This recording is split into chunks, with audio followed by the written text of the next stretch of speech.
Nous ne sommes pas justes. Nous ne sommes pas parfaits, en tout cas moi. Hein. Vous, je ne peux pas en juger tellement. En tout cas, je sais de quoi je parle. Mais je sais d'une chose, je suis couvert. Je suis couvert par le sang de Jésus, par un décret qui a été publié dans le Conseil de Dieu une fois pour toutes. Dans son conseil divin, Dieu a déclaré juste celui qui le reçoit par la foi. Vous recevez Jésus par la foi, vous êtes déclaré juste parce que Jésus vous a donné le manteau de la justice. Amen. Amen. J'aime ce cantique qui dit « Mes péchés ont disparu, chassés comme une fumée, car pour moi, Jésus mourut, de lui mon âme est aimée, sûr et fort de son appui, je repose en sa tendresse et tout bas redis sans cesse, il est à moi, je suis à lui. »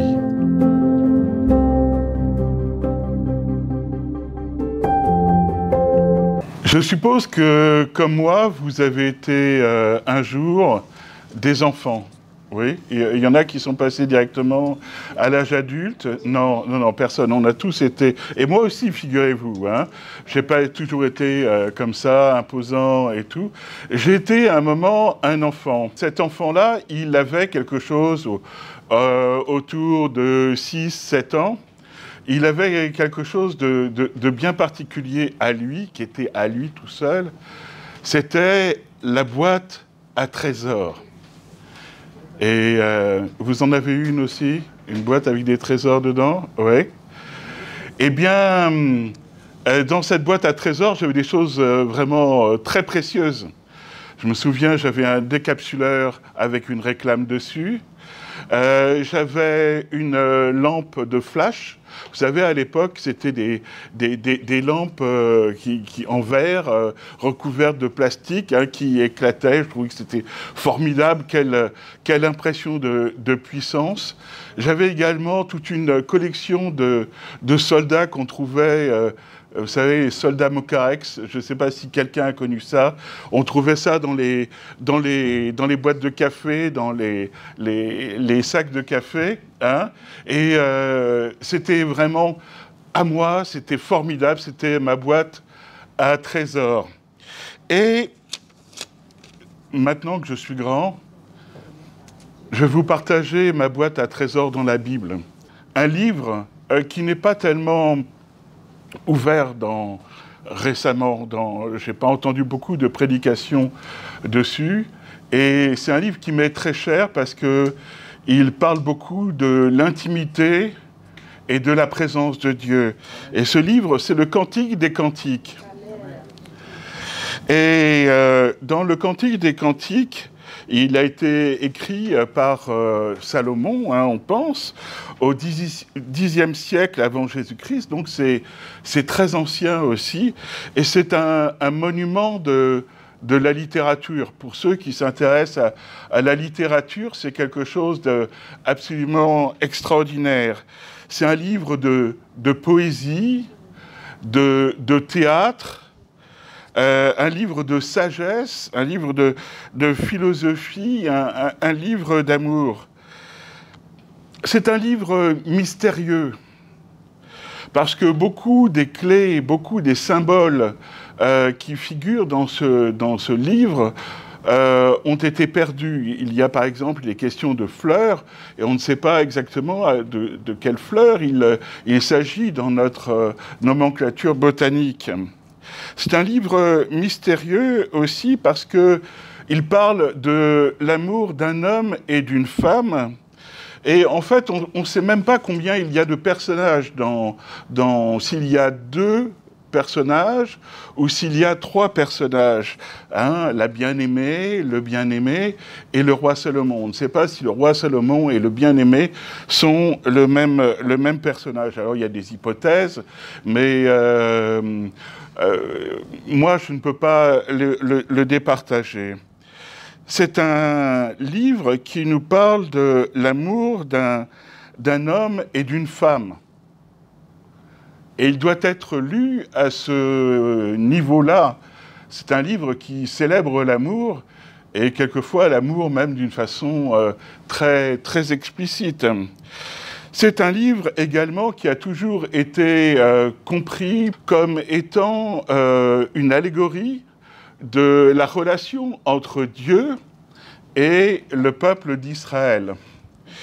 Et nous savons également que c'est l'histoire de Dieu, l'histoire d'amour entre Dieu et l'Église. C'est l'histoire d'amour entre Dieu et l'Église, mais c'est également notre histoire personnelle, notre relation, l'intimité que nous pouvons avoir avec Dieu dans sa présence.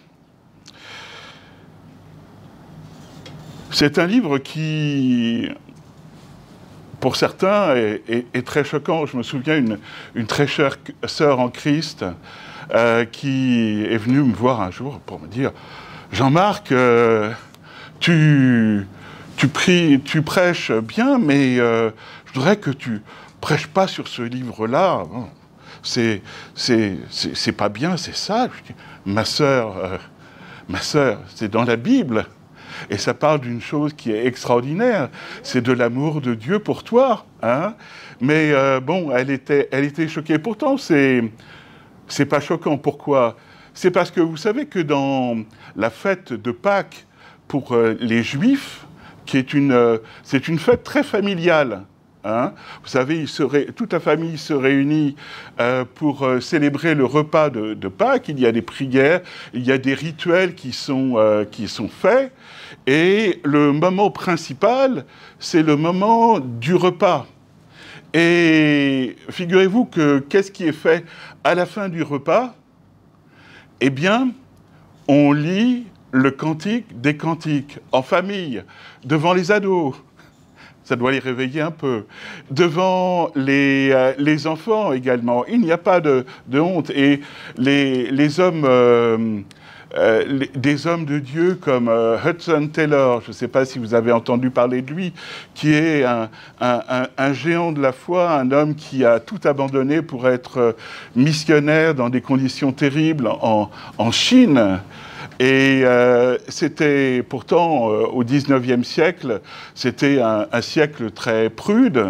Hein, et pourtant, lui, il a écrit un livre de méditation sur le Cantique des Cantiques. Et donc, tout ça pour vous dire que, bien sûr, nous devons nous emparer de cela dans notre dévotion personnelle pour lire et méditer ce livre merveilleux. Alors, dans ce livre qui se trouve au milieu de la Bible, hein, le Cantique des Cantiques, c'est dans le livre des livres, et au sein du livre des livres, il y a un passage qui me bouleverse, qui entretient ma méditation, et je voudrais le partager avec vous, partager donc un petit bout de ma boîte à trésors. C'est au chapitre 4, et les versets 12 jusqu'à 5, 1. Je vous les lis. Bienvenue ce matin à l'église Paris Espoir et Vie. Je suis le pasteur Éric Mercantia. Aujourd'hui, je te donne un rendez-vous pour vivre un temps fort dans la parole de Dieu. Ce temps, c'est le moment où elle prend vie pour te parler personnellement, et cela commence tout de suite. Juste avant, si tu n'es pas abonné à notre chaîne, je t'invite à le faire dès maintenant pour nos prochaines rencontres. On se retrouve juste après. À tout de suite, de l'autre côté. Tu es un jardin fermé, ma sœur, ma fiancée. Une source fermée, une fontaine scellée. Tes jets forment un jardin. Où sont les grenadiers? Un jardin, le mot, on le trouve que 2 fois dans la parole de Dieu. Tes jets sont un jardin, et c'est le même mot que paradis. Hein, ça vient du persan, et c'est paradis. Tes jets forment un jardin où sont des grenadiers, avec les fruits les plus excellents. Les troènes, avec le nard et le safran, le roseau aromatique et le cinnamome. avec tous les arbres qui donnent l'encens, la myrrhe et l'aloès, avec tous les principaux aromates, une fontaine des jardins, une source d'eau vive, des ruisseaux du Liban. Et la bien-aimée parle à ce moment, elle dit, « Lève-toi, Aquilon, viens au temps, soufflez sur mon jardin, et que les parfums s'en exhalent. Que mon bien-aimé entre dans son jardin et qu'il mange de ses fruits excellents. » Et le bien-aimé dit, « J'entre dans mon jardin, ma sœur, ma fiancée, je cueille ma myrrhe avec mes aromates, je mange mon rayon de miel avec mon miel, je bois mon vin avec mon lait. Mangez, amis, buvez, enivrez-vous d'amour. » C'est beau, je ne sais pas si vous partagez mon admiration pour ce texte. Et je voudrais en fait apporter ma méditation, et on la coupera en deux fois si vous le voulez bien. Et dans cette première partie, je voudrais parler du jardin en tant que le temple de l'amour. C'est évident, hein? Le jardin de l'amour. Ensuite, nous aurons une autre partie où nous parlons du jardin idéalisé. En troisième partie, nous parlerons du jardin qui est clos. Et nous parlerons également du jardin de l'absence. Et une prochaine fois, alors là commenceront les choses vraiment sérieuses, hein? On parlera du jardin des eaux, on parlera du jardin fécond, et on parlera également de la porte. Et peut-être d'autres choses si le Seigneur les révèle. Amen. Et d'abord, nous allons commencer avec le jardin, le temple de l'amour. Ce passage du jardin dans le Cantique des Cantiques, c'est une allégorie dans l'allégorie. La première allégorie, la première image qui est développée dans l'histoire, c'est le des Cantiques, c'est la rencontre du bien-aimé et de la bien-aimée. Et l'allégorie, dans l'allégorie, c'est le jardin qui est dans cette histoire d'amour. Le bien-aimé vient visiter son jardin comme l'Église et l'Esprit se rencontrent au culte, comme nous venons de le faire, ou comme chacun de nous, avec Jésus, nous rencontrons dans notre cœur quand nous sommes en prière, mais je crois aussi quand nous avons des moments de méditation. On parlait ce matin dans la voiture avec mon épouse et avec Abby des moments que nous pouvons avoir de communion avec le Seigneur, que nous pouvons avoir même par exemple en faisant la vaisselle, en conduisant, et on a des moments, je sais que Patricia, mon épouse, à un moment a même eu une révélation à propos de la guérison d'une de nos filles, alors qu'elle faisait la vaisselle et elle était en prière et elle a vu les mains de Jésus qui passaient sur l'enfant et l'enfant était guéri. Et même quand le médecin a vu le résultat, c'était visible, c'était quelque chose qui était visible, gloire à Dieu. Dans ces moments-là, nous sommes en communion et il n'y a rien de tel que la présence de Dieu. J'entendais un marin qui avait été naufragé dans des conditions terribles, et puis il expliquait que maintenant il était sur un autre bateau, il allait très vite et c'était extraordinaire, il retrouvait des sensations. Mes amis, il n'y a aucune sensation telle que celle quand nous sommes dans la présence de Dieu. Hein? Il y a des moments où c'est très fort, il y a des moments où c'est de basse intensité, on va dire, mais il y a des moments où on est littéralement bouleversé. Et j'ai jamais pris de drogue de ma vie, mais waouh, quand on est visité par le Saint-Esprit, il n'y a rien qui puisse correspondre à cela. C'est un temple au milieu duquel il y a des courants d'eau, il y a des rafraîchissements. L'amour dont il est question ici, c'est loin de l'amour des chansonnettes. Vous savez, le samedi soir, généralement, à la télévision, il y a des compétitions de chanteurs, des radiocrochets, et on entend toutes sortes de choses qui sont faibles. Mais laissez-moi vous parler de l'amour véritable. Et d'ailleurs, c'est le poète Aragon qui, pendant la guerre, a écrit un poème « Il n'y a point d'amour heureux ». Il n'y a pas d'amour heureux, plutôt. Et c'est vrai, il y a quelque chose, un élément tragique dans l'amour. Et dans l'amour entre nous et le Seigneur, nous allons revenir aussi dessus quand nous parlerons de l'absence. Il y a également un élément tragique. C'est que pour sauver sa bien-aimée, le bien-aimé a été jusqu'à abandonner tout. Jésus, le Fils de Dieu, a tout abandonné. Il s'est incarné comme un enfant. Pas un gosse de riche, pas un gosse qui claque dans les doigts et tout lui arrive tout rôti. Non, comme le plus humble pour nous sauver. Il a été jusqu'au bout, jusqu'à la croix. C'est pas un amour de chansonnette, mes amis. C'est un amour puissant.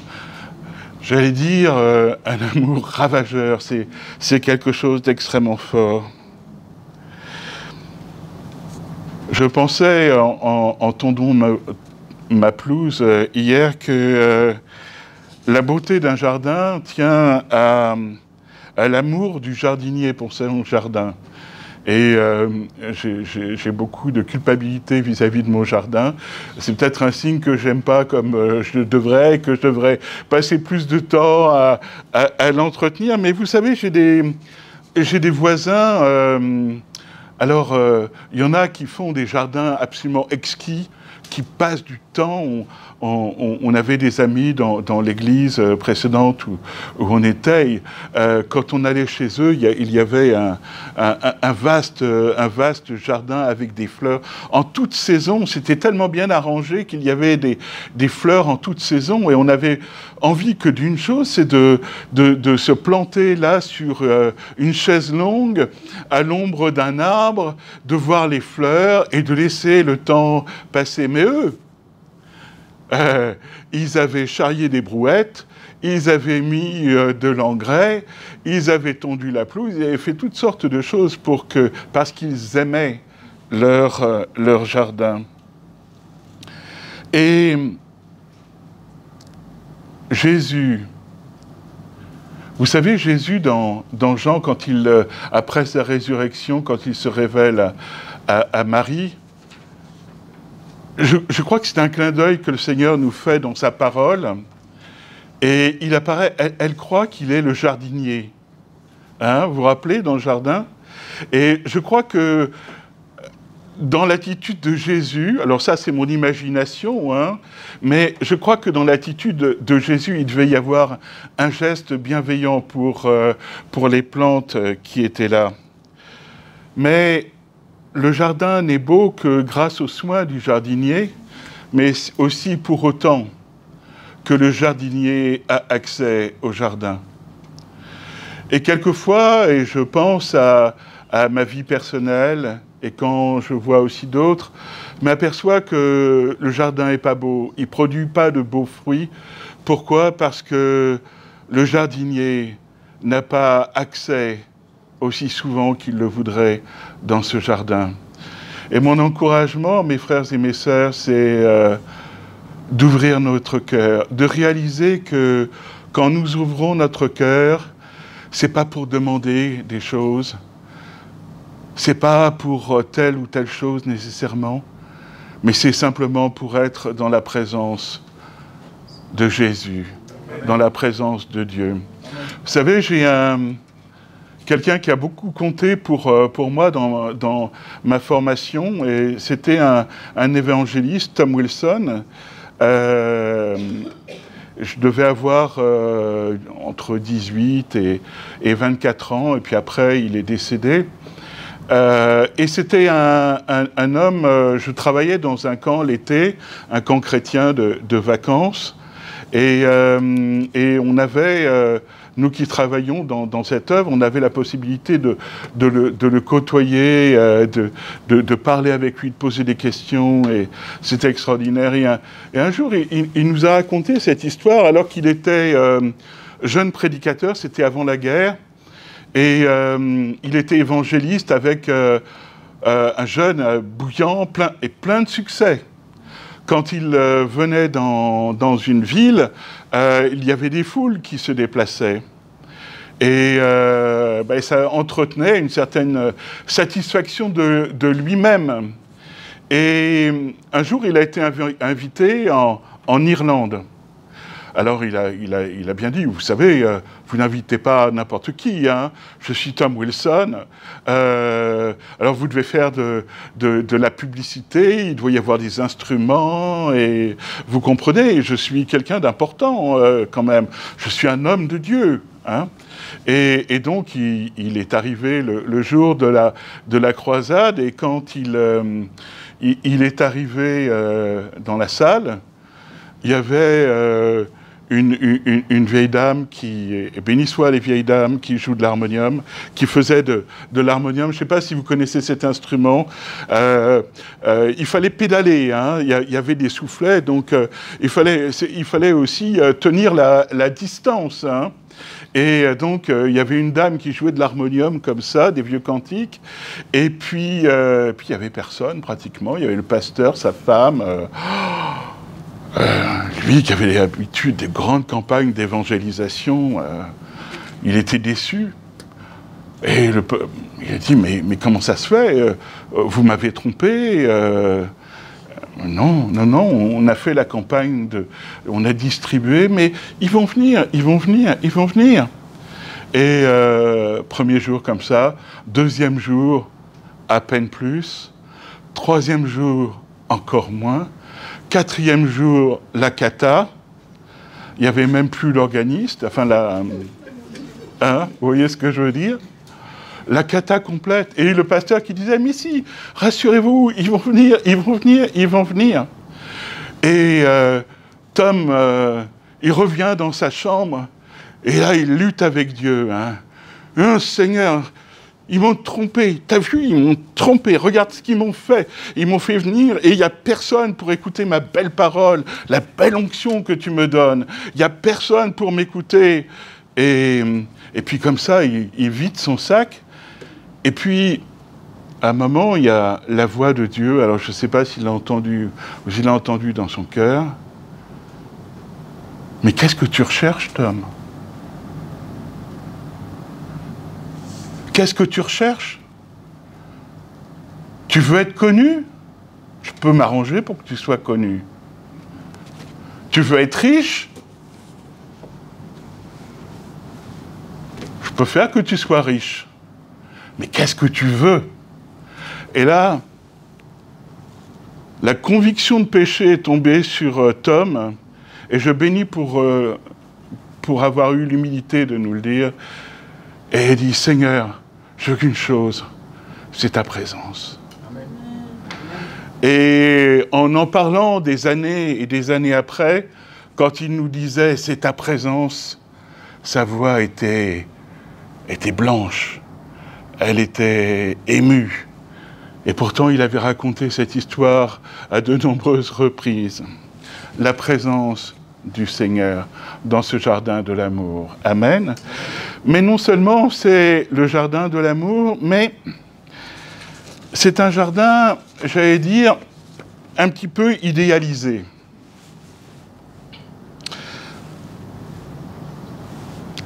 Le bien-aimé, il voit sa bien-aimée parfaite, sans tache, pure, Les écolos, maintenant, j'ai des copains qui sont écolos, ils diraient sans glyphosate. Hein? Ils la voient parfaite. Et pourtant, quand on regarde l'ensemble du cantique,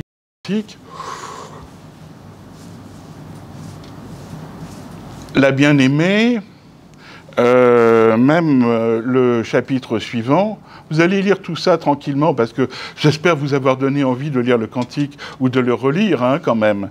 Hein. La bien-aimée, coup-ci, coup-ça, elle n'est pas si parfaite que ça. Hein. Elle était loin d'être parfaite. Et le peuple d'Israël, surtout au temps de Salomon, Salomon qui avait été... Dieu lui avait donné une telle sagesse, une telle aisance dans les choses artistiques et il était loin d'être parfait. Il s'est marié, il a eu des concubines qui ont amené des dieux avec eux. C'était la catastrophe après son règne. Le royaume a été divisé. Quand nous voyons l'Église...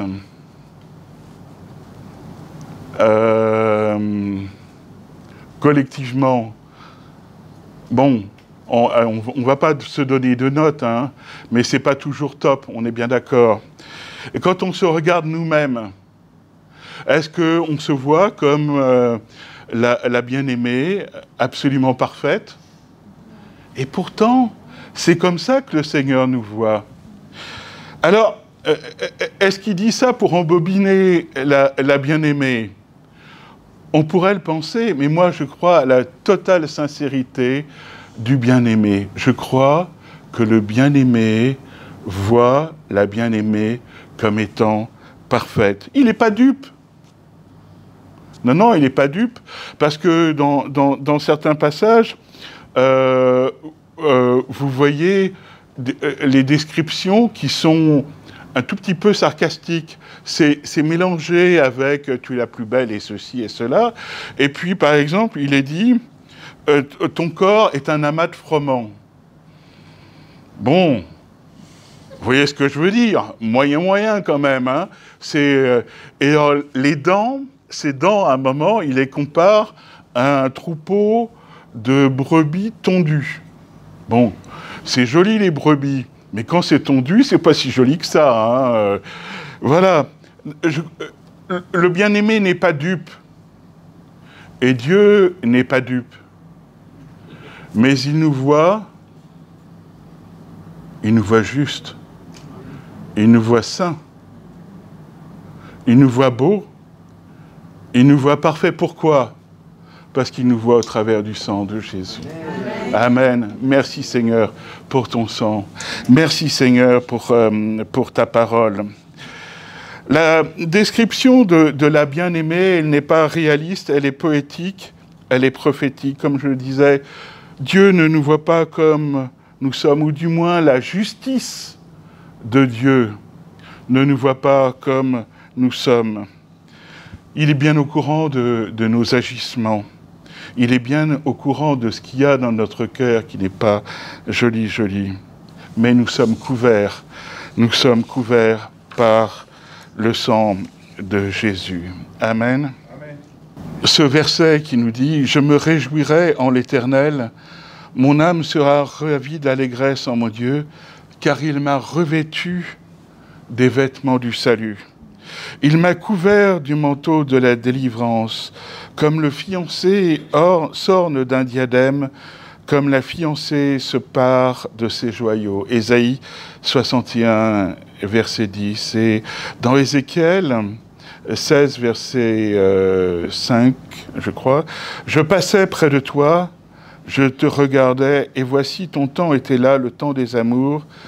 J'étendis sur toi le pan de ma robe, je couvris ta nudité, je te jurai fidélité, je fis alliance avec toi, dit le Seigneur l'Éternel, et tu fus à moi. » Nous ne sommes pas beaux, nous ne sommes pas justes, Nous ne sommes pas parfaits, en tout cas moi. Hein. Vous, je ne peux pas en juger tellement. En tout cas, je sais de quoi je parle, mais je sais d'une chose, je suis couvert. Je suis couvert par le sang de Jésus, par un décret qui a été publié dans le Conseil de Dieu une fois pour toutes. Dans son conseil divin, Dieu a déclaré juste celui qui le reçoit par la foi. Amen. Vous recevez Jésus par la foi, vous êtes déclaré juste parce que Jésus vous a donné le manteau de la justice. Amen. Amen. J'aime ce cantique qui dit « Mes péchés ont disparu, chassés comme une fumée, car pour moi, Jésus mourut, de lui mon âme est aimée. Sûr et fort de son appui, je repose en sa tendresse et tout bas, redis sans cesse, il est à moi, je suis à lui. Et tout bas, redis sans cesse, il est à moi, je suis à lui. » J'aime tellement ce cantique, je vais vous donner une autre strophe. À lui seul et pour toujours, l'enfer, la mort, ni la vie, rien ne peut de son amour priver mon âme ravie. Que le monde soit détruit et que l'enfer s'éteigne, Jésus vit et Jésus règne. Je vis et je règne avec lui. Jésus vit et Jésus règne. Il est à moi, je suis à lui. Non seulement c'est le temple de l'amour, non seulement c'est un temple idéalisé, hein, mais c'est un jardin clos.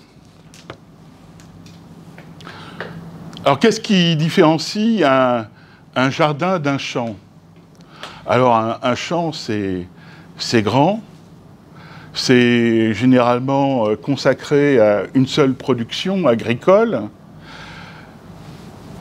Et un jardin, c'est quoi? C'est un espace où il y a une profusion de choses différentes, où il y a des choses qui sont qu'on fait pousser pour les manger, pour les sentir, pour leur beauté. Hein, il y a une variété. Mais la grande différence aussi, c'est que le jardin est clos. Quand on s'est installé, mon épouse et moi, dans le lotissement où nous habitons, moi j'avais cette vue des banlieues américaines où il n'y avait pas trop de clôture entre les gens. Et j'en ai parlé à mes voisins. Oh, ça serait bien si au lieu de mettre des... on pouvait avoir cette grande étendue. Mais tu penses pas? Non. Et alors... tchoup, pratiquement en quelques mois, il y a eu des murs qui se sont mis entre nous et les enfants pouvaient plus jouer ensemble. C'était voilà, le jardin dans l'esprit des gens, c'est un espace qui est clos, c'est un espace protégé parce que il contient des choses précieuses. Le jardin est protégé. Ce jardin clos, c'est un jardin saint où les choses sont mises à part, réservées, préservées des voleurs, préservées des ravageurs.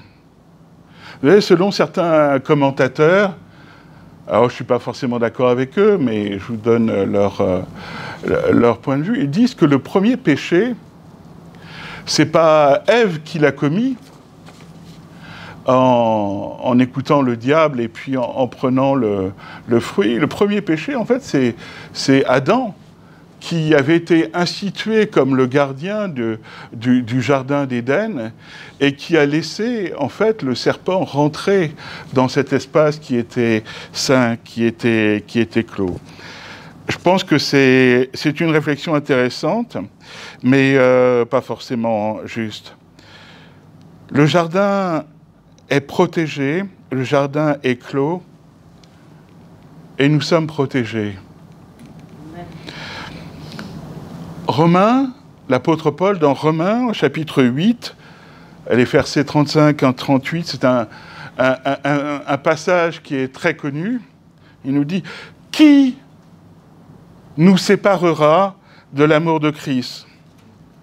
Sera-ce la tribulation ou l'angoisse, ou la persécution, ou la faim, ou la nudité, ou le péril, ou l'épée? Et là, je fais une petite coupure. Il dit, car j'ai l'assurance que ni la mort, ni la vie, ni les anges, ni les dominations, ni les choses présentes, ni les choses à venir, ni les puissances, ni la hauteur, ni la profondeur, ni aucune créature ne pourra nous séparer de l'amour de Dieu manifesté en Jésus-Christ notre Seigneur. Amen. Pour ceux qui travaillent dans l'assurance, ils diraient, voilà, c'est une garantie tout risque, hein, une garantie complète. Il ne peut rien vous arriver, monsieur. Mais il y a un risque qui n'est pas couvert. Ah, comment? Il y a un risque qui n'est pas couvert dans cette énumération, non? Nous, et à moi en particulier, on peut fermer le jardin, le laisser...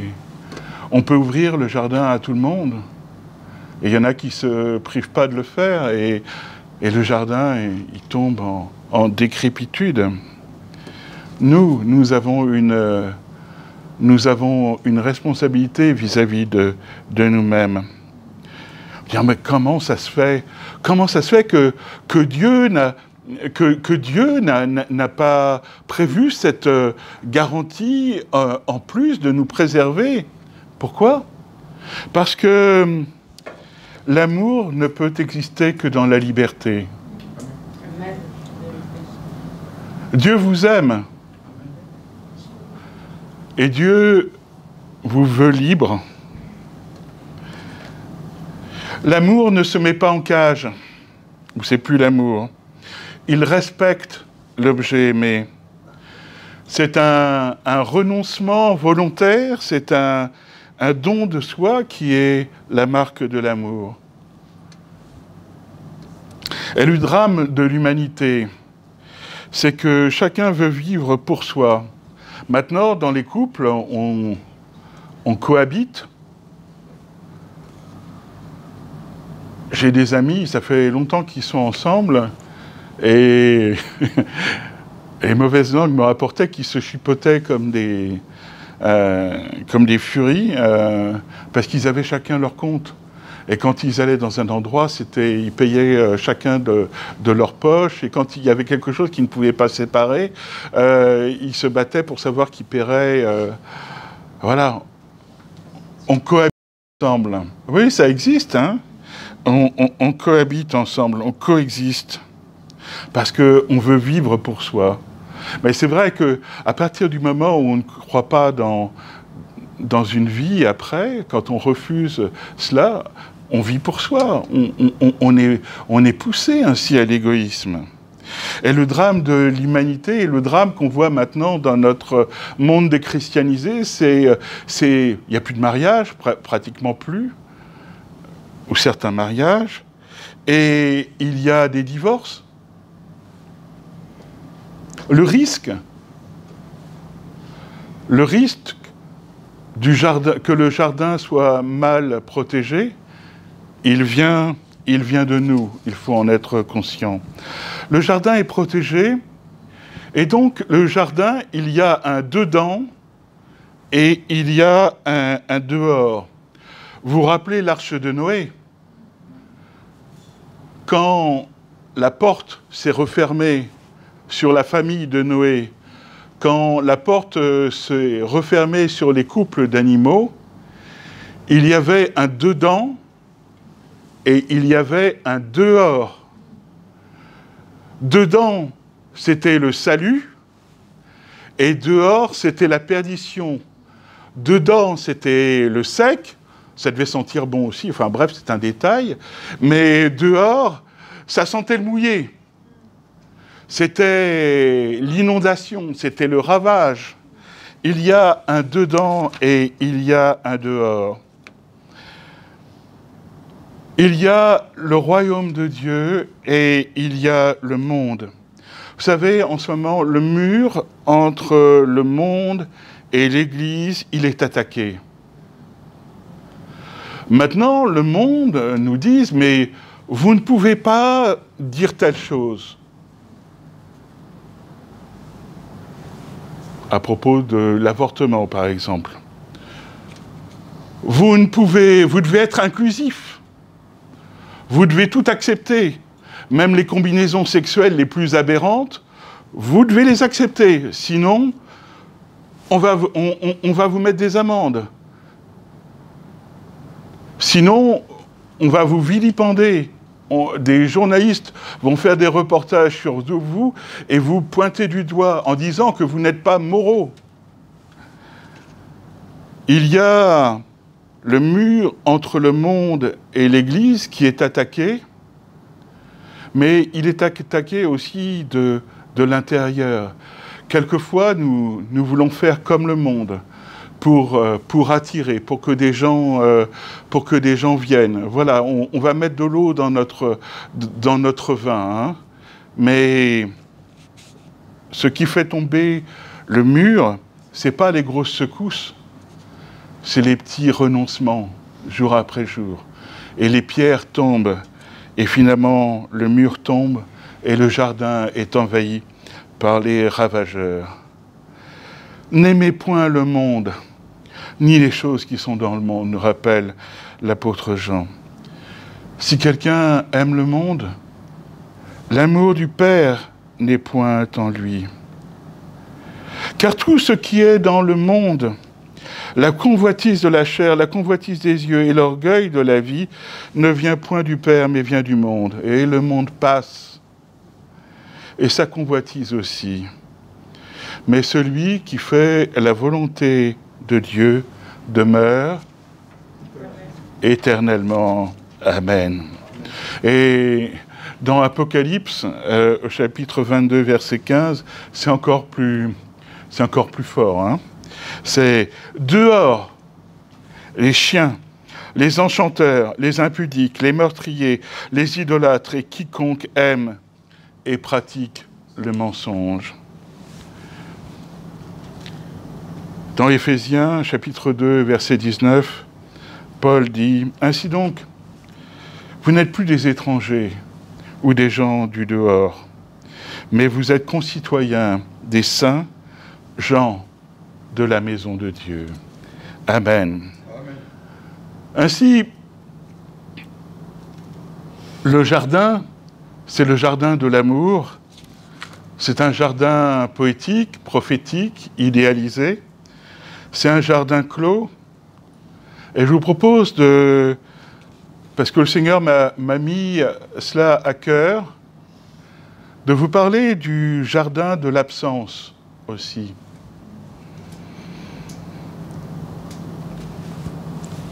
C'est pas flagrant dans le texte que nous avons lu, mais ça se rattache à tout ce qu'il y a dans le Cantique des Cantiques. Le jardinier n'est pas toujours dans le jardin. Dans les différents tableaux du Cantique des Cantiques, il y a ce thème de l'absence, de la quête, de la recherche, de l'attente qui revient.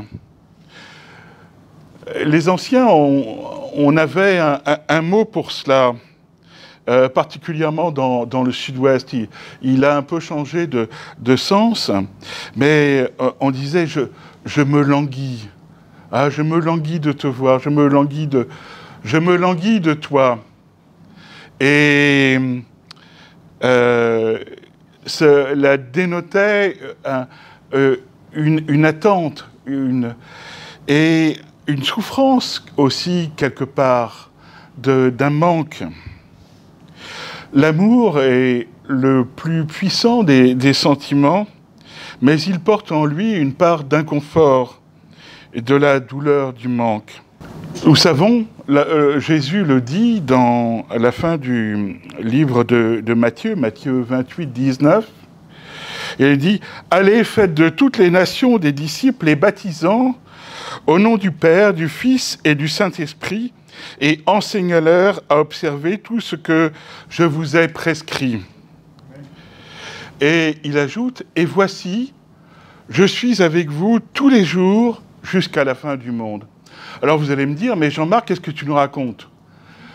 Jésus, il est avec nous jusqu'à la fin du monde, ou est-ce qu'il y a des moments d'absence, hein? Nous avons vu avec Éric ces derniers temps, il nous a parlé du désert. Il nous a parlé du désert et de ces moments de difficulté que nous traversons. Il y a ce désert que nous pouvons vivre, mais sachez que le jardinier, il est toujours là. Le jardinier, il pense toujours à son jardin. Et si jamais il y avait une tempête, si jamais il y avait une invasion de criquets, si jamais il y avait une calamité qui s'abattait sur le jardinier serait là, même bien avant, pour le protéger, pour faire tout ce qu'il fallait pour résister, par exemple, à la sécheresse. Oui, le jardinier, il est toujours là. Mais nous avons ce sentiment parfois de l'absence. Alors, cette absence, elle révèle également la présence.